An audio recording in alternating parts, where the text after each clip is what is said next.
So first thing is, what is the purpose and who is the audience? Okay. Then brainstorming, then form of writing. Are you going to write an essay? Are you going to write a poem? Okay. So accordingly, you will come to writing. So pre-writing means preparation before the writing, that what is your purpose of writing, who will be the audience, how the brainstorming will be done, and which form. Okay. Okay. Then writing in organization.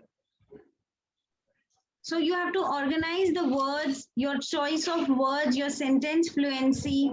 Okay. Then responding means how. Now, when the student is showing you or sharing his writing, how the teacher is responding, how the peers are responding, how the child himself self-evaluate, and after that comes revising. So once you have evaluate, then you can do the revising, where you can clarify, reorganize, refine, and use precise language. So what is first is the rough draft, which comes to revising and editing, and then it goes for the publishing. That means the final outcome. Okay.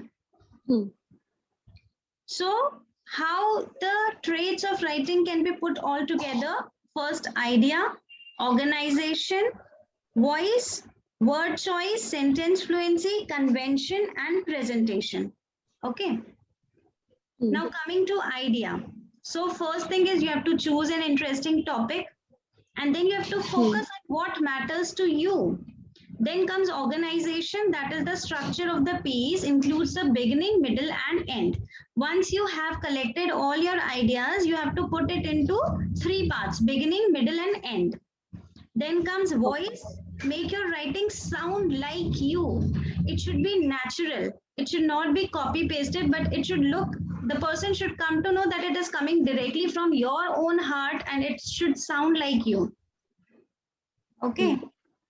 Because when you will write, your voice will come, and if I write, my voice will come. Okay. Yes, yes, ma'am. Then comes word choice. So you have to focus on the rich language. How you can use rich language? By precise language, specific nouns and active verbs. Okay, so your words should be very rich. That means they should be precise, not just putting any random common word, but the choice of word is very, very important. Then comes sentence fluency, that the structure and flow of sentence. That means when you're connecting your sentences, the flow should be there. It should not be that you are telling one thing and then suddenly you come to some other point. It should not happen. The flow should be there. Okay. Then come conventions, that are the rules, like spelling, capital, punctuation, grammar. So you have to check on that. And then comes presentation, is how the writing looks on the page. So make the overall appearance pleasing to the eye. The presentation is the most important part. So this is the way how you can put all the things together. So how the teacher can help the learner? Choose interesting topic, go beyond given information, give time to think, reward creative efforts. You have to reward your child. Value their creative attributes, teach them creative thinking and techniques, create a climate conducive to creativity. Creativity. Sitting, what you are discussing matters a lot. So these are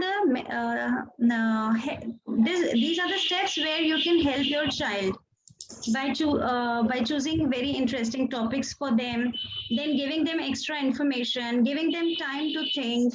If somebody is giving some creative idea, you have to reward that student.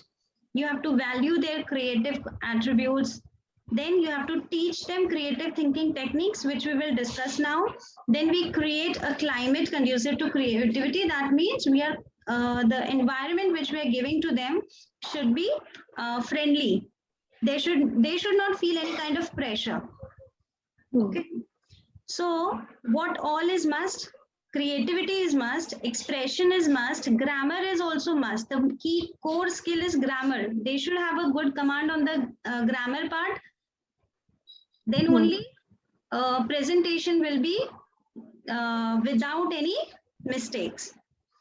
Ideas and techniques. I'll share all these pictures, don't worry. Okay. So now I'm giving you some ideas here, and I want you to write down a paragraph. I'm giving you 5 minutes. Okay, so this way you can give them vocabulary related to the topic, and they can create. Okay, so just write a story based on these words. I'm giving you 5 All minutes. of them. No, All no, of no. them, ma'am. This is just a guide. Okay. I'm giving you a few. You can sequence. Plot is sequence. Huh. So this beginning, middle, and end is this will be the plot, no? Yes. Okay. Now this way, what you will find is that every child will have different things to write. Story 1 will be different from story 2, and story 2 will be different from story 3, because everyone will do it according to them. So we are giving them some problem, and we ask them to create some characters.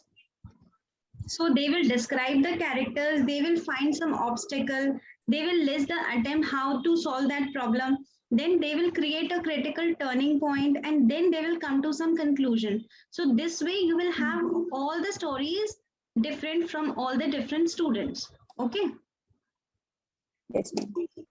Now it is very important to build up their vocabulary. And to build up their vocabulary, the most important part is synonyms.